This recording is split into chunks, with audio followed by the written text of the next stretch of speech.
Every empire believes its money is safe, every government swears your savings are secure, and every generation learns the same brutal lesson. They're wrong. Rome was wrong. France was wrong. The Confederacy was wrong. Lebanon was wrong. And here's the part that should worry you. Collapse never looks like collapse until your money stops working. We like to think financial failure is rare, something that happens to distant nations or ancient kingdoms. But history has one consistent message. Collapse is the rule, not the exception. The real question isn't whether systems fail, it's who survives when they do. And the survivors aren't the loyal citizens who trusted the system the most. They're the ones who doubted early, quietly, carefully, and prepared before the cracks appeared. And that brings us to the illusion that fooled even a 1,000-year empire, the moment Byzantium learned what happens when safe money dies. The Byzantine Empire lasted 1,000 years longer than the West. It was stable, wealthy, and admired. And at the center of its economy stood the gold solidus, unshakable, respected. The medieval world's reserve currency. Merchants accepted it instantly. Rulers hoarded it. Trade relied on it. It should have been the perfect money. But perfect money doesn't survive imperfect rulers. The Byzantines should have remembered Rome's mistake, the slow poisoning of the silver denarius. But centuries later, they've repeated the same sin. In gold, they thinned it, mixed it, debased it. At first, no one noticed. Then trust shattered, and a currency trusted for 700 years became a hollow symbol overnight. Here's the lesson Byzantium teaches, one most people still ignore today.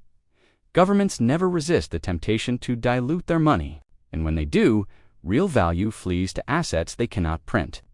And from the fall of empires, we move to a darker chapter, when a plague rewrote the economy and survival itself became a path to wealth. A ship arrives in Sicily. A disease follows.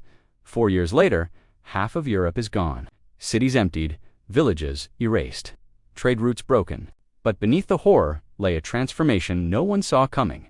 When half the workers vanish, labor becomes treasure. Wages rise, land becomes cheap, opportunity opens, silent wealth transfer begins. Not because people were smart, but because they were alive. And here's the twist that most history books won't tell you.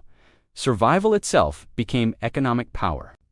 Families with liquidity, silver, livestock, grain, bought land for fractions of its old value. They stepped into the vacuum left behind. They rose. If this feels familiar, it should. COVID created the same imbalance. Supply chains collapsed, governments printed trillions, and asset prices exploded. Those with liquidity bought homes, stocks, businesses, those living paycheck to paycheck. Didn't pandemics always reveal the same truth? Crisis doesn't treat everyone equally, it rewards the prepared and punishes the fragile. And once the plague reshaped Europe, another lesson emerged in Florence, where the world's biggest banks learned that size is never a guarantee of safety. Renaissance Florence was the financial capital of Europe. The Bardi and Peruzzi banks were giants, trusted, feared, admired. The definition of too big to fail. Then Edward III defaulted on enormous loans, and the unthinkable happened. The giants fell, depositors were ruined, trade collapsed, the city plunged into chaos, and Florence learned the lesson we still refuse to accept today. Institutions exist to survive themselves, not you. The people who trusted the banks the most lost everything. The people who doubted early didn't. This pattern hasn't changed, not in 2008, not in 2023, not ever. And while Europe struggled with banks and plagues, America faced a truth even harder to swallow, watching its own currency die on its own soil. Americans imagine currency collapse as something that happens over there, but it already happened here. During the Civil War, the North printed greenbacks, the South printed graybacks, mountains of them, by 1865. Confederate money wasn't weak. It wasn't unstable, it was dead. Savings evaporated, salaries turned to dust. Families carried bags of bills worth less than a loaf of bread. Here's the part people forget about American history. The country didn't just fight a war, it lived through a monetary extinction. And the only people who survived that collapse were those holding what governments couldn't inflate. Land, food, gold, livestock, anything real. Paper died. Reality didn't. And as America rebuilt, France discovered a different kind of collapse when noble ideas failed to solve the brutal reality of rising prices and empty breadlines. In the 1790s, French revolutionaries created a new currency, the assignat, backed by confiscated church land. It began as patriotic innovation. It ended as one of history's fastest currency collapses.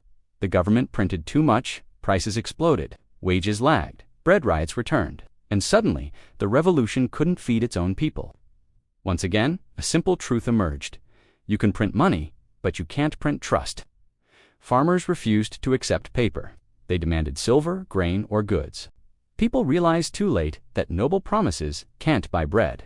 And as the world modernized, a new danger appeared, a crisis born not from ideals or gold, but from debt owed in someone else's currency. Thailand's currency, peg snaps. Its dollar-denominated debt becomes unpayable overnight. The crisis spreads. Indonesia, Malaysia, South Korea all hit. Currencies collapse. Jobs vanish. Savings erode. Meanwhile, global institutions buy Asian assets for pennies, and the lesson becomes painfully clear. Debt in someone else's currency is financial quicksand. When the tide goes out, the debtor drowns, not the lender. And in our own time, the warnings grew louder as Lebanon showed how quickly a modern banking system can freeze, fracture, and fall apart. Lebanese banks freeze withdrawals, accounts locked, the currency loses more than 90% of its value. People lined up outside banks begging for access to their own money. Doctors, teachers, retirees, engineers. The middle class wiped out overnight. Then came the hardest truth of all. Your bank balance is not your money. It is a promise, and promises break. Those who held assets abroad, gold or cash outside the banks, survived best. Everyone else was trapped. And here's the part viewers never expect. Lebanon is not the outlier. It is the preview.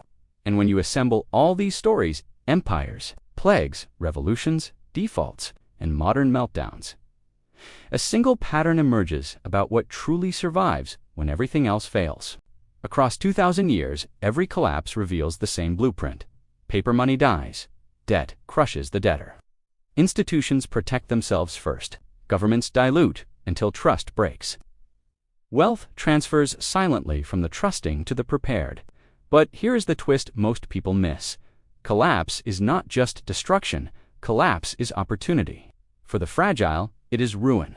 For the liquid, the skilled, the resilient, it is the moment assets become cheap and fortunes rise from the ashes.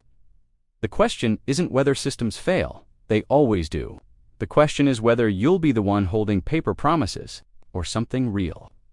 And here's the final warning. History doesn't repeat, but it does not forgive. If this gave you a new perspective, hit subscribe. History has the answers. I'll show you where to look.